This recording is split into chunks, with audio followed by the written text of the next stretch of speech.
presented by Saddam Gorakhpuria.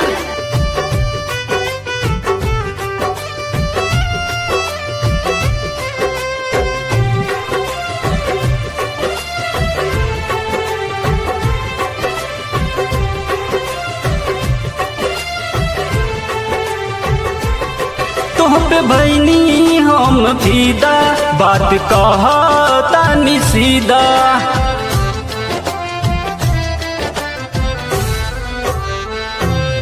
तोह पे भैनी हम फीदा, बात कहतानी सीधा।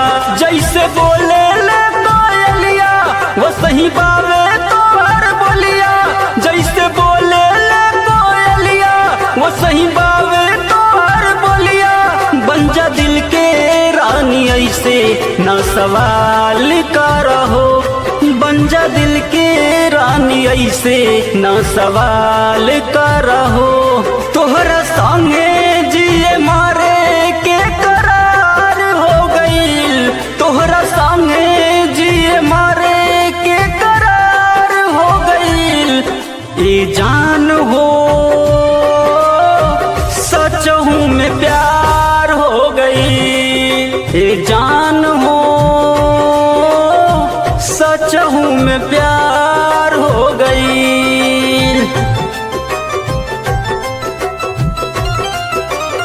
Presented by Saddam Gorakhpuria. ए जान हो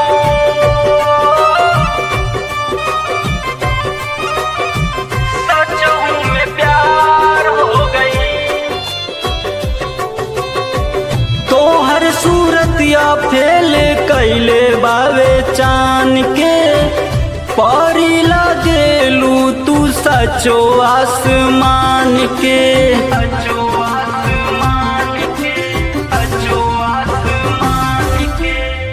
तोहर सूरतिया फेल कैले बावे चान के। परी लगेलू तू सचो आसमान के। तोहरा संगे जिए मारे के करार हो गईल। तोहरा संगे जिए मारे के करार हो गईल। ए जान हो सचहू में प्यार हो गईल। ए जान हो सचहू में प्यार हो गईल। Presented by Saddam Gorakhpuria.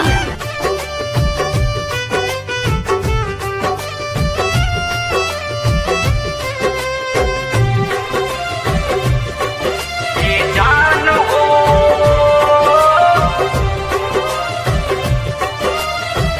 सचहू में प्यार हो गई। गुड्डू गोल्डन माला जापे तोहरे नाम के।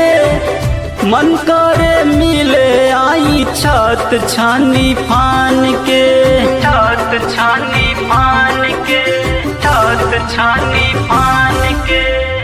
गुड्डू गोल्डन माला जापे तोहरे नाम के।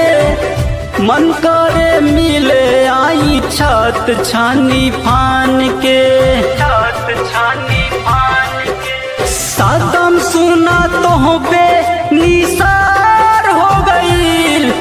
सदम सुना तो बे निसार हो गईल। ए जान हो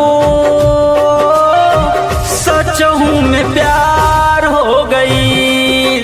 ए जान हो सचहू में प्यार हो गई। तुह पे भैनी हम फीदा, बात कहतानी सीधा।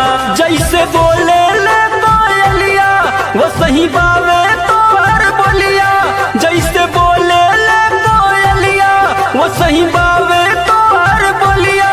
बन जा दिल के रानी ऐसे न सवाल करहो। बन जा दिल के रानी ऐसे न सवाल करहो। तोहरा संगे जिए मारे के करार हो गईल। तोहरा संगे जिए मारे के करार हो गईल। ए सचहूँ में प्यार हो गई ए जान हो, सचहूँ में प्यार हो गई। presented by Saddam Gorakhpuriya।